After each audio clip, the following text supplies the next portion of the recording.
There are many things in life that we as humans we misinterpret or misunderstand, or we as Jews misinterpret and misunderstand. And I would believe that most of the time, the reason that we misunderstand or misinterpret something is because we don't delve deeply into that, and whatever it is. It's a concept, it's a statement, it's an idea.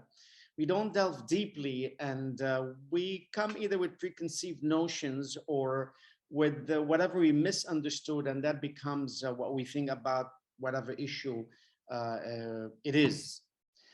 I believe for us Jews, and certainly for non-Jews, but for us Jews, we misunderstand Judaism very, very often, and very widely, I must say. And I think, of course, the reason is because maybe we don't delve deeply in it to understand all the principles, the essential teaching, even the intricacies. And so we misunderstand it or we misinterpret it. Only we leave that to a small group of people who delve deeply, and believe me, even those people misunderstand, misinterpreted, and we have seen it, unfortunately, in our days, anywhere in the world, where people that we believe, or at least they appear to be very devout of Judaism, um, do not really understand it, or at least do not represent it properly. So, having said that, many may think Judaism, it's a spiritual religion, and it is. Oh, it's a very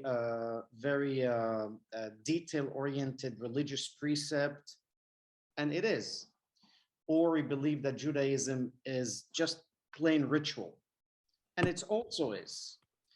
Or it's just a plain religion, or it's a plain philosophy. And all of those that I mentioned, Judaism, it is, but it's not only that we might think. It's everything combined together. And I think we learned that from the Parashah of last week and the Parashah of this week. The Parashah of last week, as we all know, it had the Ten Commandments and the presence of God on Mount Sinai, the revelation, a great spirituality that it was experienced by our ancestor at Mount Sinai. And so when we read that Parashah, we hear about it, we think of rituals, and we think of spirituality, and we think of metaphysical aspects of Judaism. We don't think of a day-to-day Judaism. And day-to-day, I don't mean praying 3 times a day, for men putting on tefillin, or saying a bracha on what we eat. Of course, that's also part of Judaism. But I mean day-to-day is about dealing with our fellow human being, or our fellow community member, or our fellow co-religionists, that we usually don't think about on a day-to-day basis as part of Judaism. And so therefore comes the parasha of this week. Ve'ele ha-mishpatim asher tasim lifnehem. And these are the mishpatim, the rules or the laws that you shall place in front of them, God tells Moshe. And then the rest of the parasha, for those of you who have read it in the past, or I hope you will read it, you will notice that it is not speaking about metaphysical aspects, it's not speaking about the revelation of God, it's not speaking about the rituals, in a sense, that we do on a day-to-day basis or every minute of our lives. It's speaking about what happened if a person damages the property of his fellow. What happened if a person steals from his fellow? What happened if a person assaults his fellow? And so on and so forth. So what happened if a person plants, right? And what happened if a person takes away the property of his fellow? And so on and so forth. That's Parashat Mishpatim. It's a parasha that it's filled with tort law. For those lawyers, you know what that is.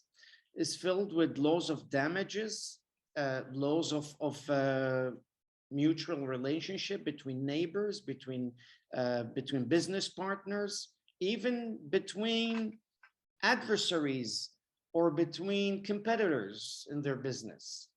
That is Parashat Mishpatim. And we have that parasha immediately after Parashat Yitro, specifically because we should not misunderstand that Judaism is only about the lofty ideals of divinity, spirituality, ritual, and religiosity.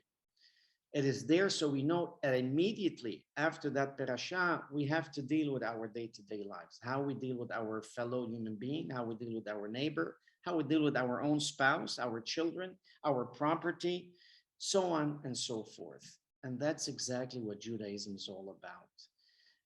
In fact, we all know the famous words of our sages that the two tablets that Moses brought down the mountain, the first one had 5 commandments between, between a humankind and God, and the other 5 were between human and human, between fellow people. The last 5. So from the beginning, at the outset, that was very understood. But sometimes we forget those last 5. Right, and so, and not only that, when one Gentile came to speak to Rabbi Akiva, and he told him, teach me the entire Torah while I'm standing on one foot.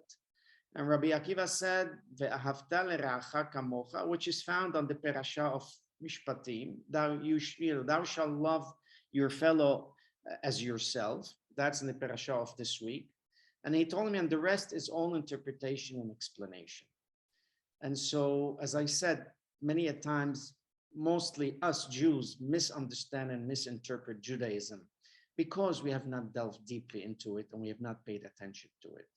So let us hope and pray that this Shabbat we pay clear attention, direct attention to the parasha, learn from it, and recognize that Judaism is not only the rituals. Judaism is not only the laws of kashrut and Shabbat. Judaism is not only the metaphysical, divine, and spiritual, but Judaism is a day-to-day life as a Jew, from morning till night, from birth to departing this world.